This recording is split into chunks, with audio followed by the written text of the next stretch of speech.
Assalamualaikum warahmatullahi wabarakatuh. Maka nama saya Nabil Amali dari kelas 2B dengan PM 2578358.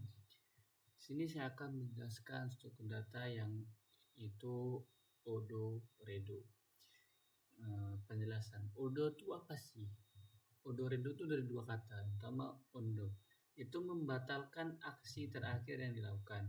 Sedangkan Redo itu mengembalikan lagi aksi yang sudah di ondo. Di sini di kode stack string aktivitas stack string redo. Artinya aktivitas menyimpan semua aktivitas utama. Sedangkan redo itu menyimpan aktivitas yang sudah di redo. Contoh alurnya. Nih, contoh alurnya seperti mengetik A, mengetik B, mengetik C. Nah, saat Odo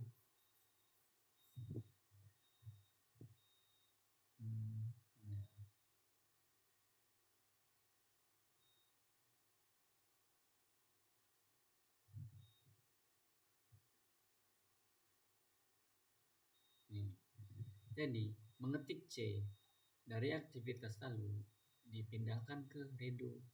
Hasilnya mengetik A, mengetik B.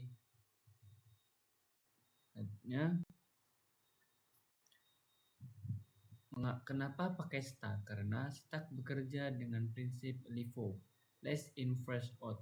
Data yang mengakhiri masuk akan keluar pertama, cocok untuk fitur Odo atau Rendo. Jadi data yang masuk terakhir itu akan keluar pertama. Jadi kan di sini menambah teks. Jadi yang keluar pertama itu menambah teks, bukan mengetik A. Jadi dia timbal balik ke bawah. Nah, kalau dijelaskan tuh gini, step utama untuk aktivitas itu membuat tag bernama aktivitas. Tag ini digunakan untuk menyimpan aktivitas utama. Jadi di sini menyimpan semua aktivitas. Lalu membuat stack redo digunakan untuk menyimpan aktivitas yang sudah di Odo. Sudah di Odo itu yang sudah berlalu. Nah, di sini menambahkan aktivitas seperti mengetik A, mengetik B, mengetik C, menggambar kontak, mewarnai kontak, menambah lingkaran, menghapus lingkaran, menghapus garis, menambahkan lingkaran. Nah, di sini dia akan mengambilkan programnya. Judul programnya simulasi Odo Redo. Nah, di isi stack aktivitas itu akan mengeluarkan menambah teks dan lalu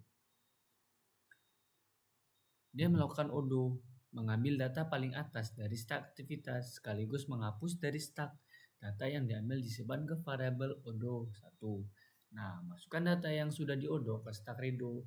Jadi aktivitas di situ akan menampilkan aktivitas yang dibatalkan dan juga menampilkan isi stack setelah Odo, juga menampilkan isi stack aktivitas terbaru, menampilkan isi stack redo, menampilkan data yang bisa di redo dan menampilkan proses redo. Nah, mengambil data dari stack redo, data paling atas pada redo diambil. Mengembalikan data redo ke stack aktivitas. Lalu menampilkan aktivitas yang berhasil dikembalikan, lalu menampilkan isi stack setelah redo. Dan menampilkan isi stack aktivitas baru. Kita running ya. Nah, sini mana awalnya? Nah, simulasi Odo Redo. Nih, jadi di sini dia menampilkan judul programnya, itu simulasi Odo Redo. Di isi stack aktivitas itu menampilkan tulisan isi stack yang di atas ini. Mengetik A atau mengetik A, mengetik B, mengetik C hingga seterusnya. Nah, melakukan Odo. Seperti yang tadi Odo itu mengembalikan lagi aksi yang sudah di Ondo. Membatalkan aksi terakhir yang dilakukan. Itu Ondo. Jadi aktivitas yang dibatalkan itu menambahkan teks karena teks adalah dia aktivitas akhir. Seperti yang yang saya jelasin tadi. Data yang terakhir masuk akan keluar pertama. Jadi yang pertama keluar itu menambahkan teks. Isi stack setelah Odo itu mengetik A, mengetik B, mengetik C, menggambar kotak, mewarnai kotak, menambah lingkaran, menghapus garis, menambahkan teks gak ada karena dia masuknya ke redo. Jadi dia menambahkan teks ini masuk ke redo. Melakukan redo aktivitas kembali menambah teks. Nah, jadi isi setelah redo itu kembali ke seperti awal, mengetik A, mengetik B, mengetik C, menggambar kontak, mewarnai kontak, menambah lingkaran, menghapus garis, menambah teks. Sekian presentasi dari saya. Bila ada salah saya mohon maaf dan saya mohon Allah. Saya akhiri. Wassalamualaikum warahmatullahi wabarakatuh.